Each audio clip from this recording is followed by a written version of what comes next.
Pozdravljeni, sem Martina Frangež, kuratorka spletne galerije Medianox in z mano je Vita Tušek, nova razstavljalka v spletni galeriji Webnox. Pozdravljena.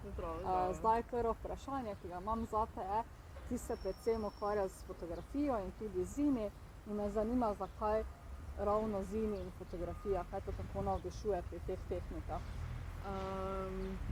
Jaz na splošno imam zelo rada tisk, rada se ukvarjam s tiskom, s printerji in imam doma že en lep čas en inkjet printer, ki ga rada uporabljam.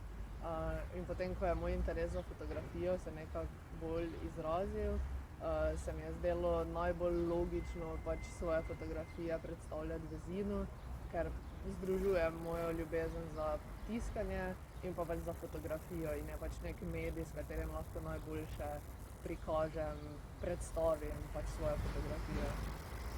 Super ideja tudi zdaj, ko poznam tvoje delo, ti predvsem osredotočaš na neprijetno plat resnice oziroma na razne neprijetnosti in s tem tudi izzoveš neko reakcijo v gledalce in me zanima, zakaj prav to? Kaj želiš sporočiti s tem, da opozoriš na neke neprijetne stvari, da pač problematiziraš to? V bistvu ta ideja z neprijetnostjo je nekako nastala potem, ko smo na faksu smo imeli pri fotografiji temo izrez krog in sem potem šla skozi svoje fotografije, arhive, pač skozi arhiv na telefonu in sem našla veliko spontanih fotografij stopal.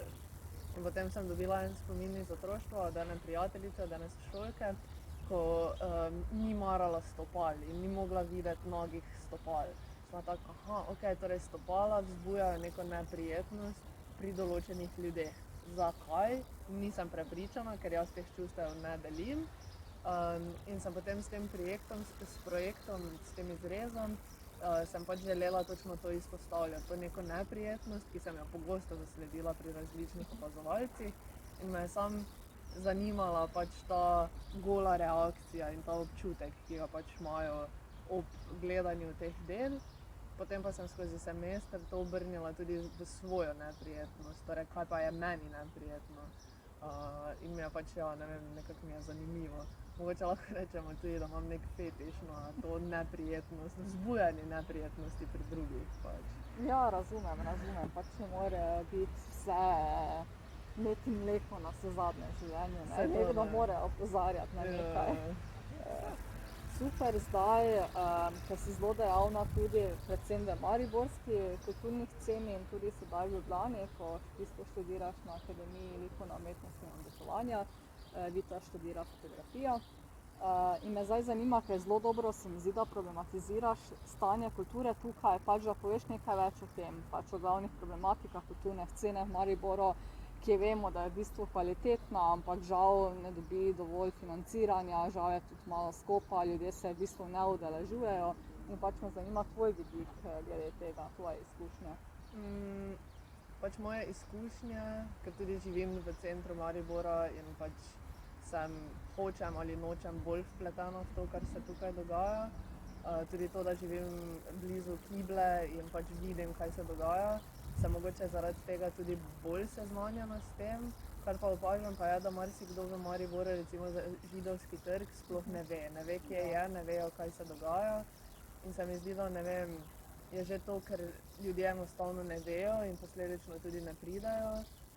Pa to, da se pač kulture ne ceni dovolj. Imamo druge kulture, katerim se daje več posveča, se daje več sredstev tja in se pač definitivno zanemarja neko to lokalno, tudi alternativno neko subkulturo.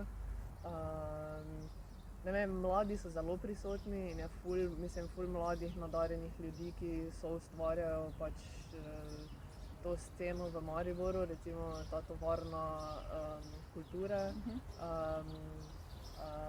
ki v Vetrinjskem dvoru, ki jih tudi na Instagramu spremljam in to. In se mi zdi super in je ful nekega talenta, ful je interesa, samo, ne vem, obiskanosti ni. Tudi vandalizem je velik problem, ker so, ne vem, Lumino so vandalizirali, Jazz ima mlade, razstave, tudi te MKC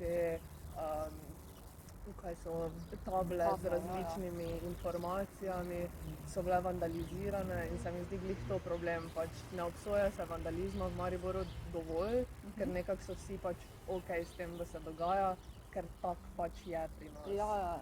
In to ni ok in bi pač že tukaj mogli spreminjati stvari, pa tudi bolj ozaveščati ljudi o tem, kar se dogaja na v lokalnih galerijah in drugih institucijah. Ja, absolutno. Pač ogromno ljudi v bistvu govori, sploh Mariborčani, ja se nič ne dogaja v Mariboru, ampak se v bistvu ogromno dogaja, samo pač udeležiti se moramo kulturnih dogodkov, ne. In pač ne bi rekla, da je problem v tem, da pač niso oglaševani ali pa pač, da se ne ve za njih, ampak pač ni toliko interesa v bistvu, ne. Zdaj, na primer, zdaj si že eno leto v Ljubljani? Že peto. Aha, peto že v bistvu, valjda, že na akademiji si zdaj eno leto, na magisteriju. Kakva je primerjala, na primer, priložnosti za mlade umetnike v Ljubljani napram Mariboru, pa na primer takrat tisto kulturno sceno napram tej tukaj? Mislim, v Ljubljani se definitivno aktivno več dogaja. Tudi več je institucij, več je festivalov različnih kulturnih in to. Ampak se mi zdi, da kljub temu, da je ta centralizacija prisotna v Ljubljani, čemur se ne moremo izogniti, se vseeno Maribor zelo dobro bori proti temu. Pač imamo še vedno festival Lent, ki je vsako leto kljub koroni in temu in spremembi lokacije in to, ampak še vedno je. Tudi Jazz ima mlade, MKC je zelo aktiven, ne vem, sploh letos se mi zdi, da so razturali in pač ful aktivno delajo in se mi zdi, da pač ne skrbi me preveč, ker se ustvarja in so interesi, samo malo bi še mogli pušniti, da bo še boljše in še boljše, itak je že fantastično. Ampak glih to, da se več ljudi, več lokalnih ljudi pač vključi v to, da nekako tudi dobijo ta odnos do tega, da ni samo nogomet v Mariboru, ampak da so tudi še druge stvari, ki nimajo veze s futbolom. Pač jaz sem impresionirana v bistvu, koliko Maribor naredi na tem področju z tako malo denarja, če sem iskrena. Ja, vse to. Pač zelo omejenimi sredstvi, pač imamo zelo kvalitetni festival fotografije, jazz ima mlade, Lent, v bistvu vse druge dogajajo, nekaj na primer, kot si že rekla, alternativno art sceno, ki je zelo kvalitetna. Zelo kvalitetna. Zato mora tudi MC Pekarna in Pekarna ostati tam, kjer je. Absolutno ne vem. Ne Melje. Ne Melje. Mora biti del mesta, pač tega ožjega. Ker je pri srednji šoli ful mladih gre skozi Pekarno in naj se to še naprej dogaja. Pa pač v bistvu je ikonični prostor, tako kot ima na primer Ljubljana, Metelkovo pa Cvetličarno, tako imamo mi Pekarno, tukaj v Mariboru in pač je to ikona mesta. Pač kjeremu koli Mariborčanu rečeš Pekarna, bo pomislil na pekarno in na prodajalno kruha in pekovskih izdelkov, ne. Tako da, v bistvu se ti zahvaljujem za ta izjemno prijeten pogovor. Hvala, da sodeluješ z mano pri novi Webnox razstavi in se ti tudi zahvaljujem v celotni ekipi galerije Medianox in tudi MKC-ja in se kmalu spet vidimo in ti želimo ogromno sreče na nadaljnji poklicni poti.